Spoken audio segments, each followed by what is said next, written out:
Hello, this is Dr. Sarmili Jawanjal. I have completed my BHMS course. In my second year, I came across Maurya Publication and I enrolled there for Pharmacology course. So in my second year, I completed my Pharmacology course from there. Dr. Mukesh has simplified the subject and taught the concepts very easily. So in my fourth year, I came across medicine lecture series of Dr. Om Prakash sir on the same publication.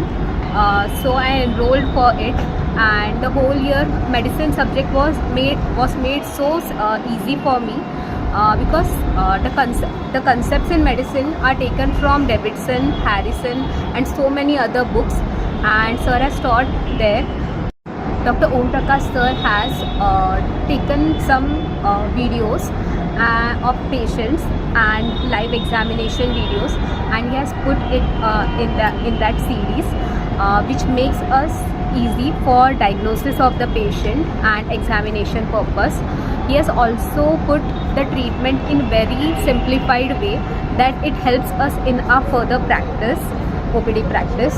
Dr. Maurya sir for pharmacology course and Dr. Om Prakash sir for the medicine course, which made my BHMS course very easy and also my practice life easy.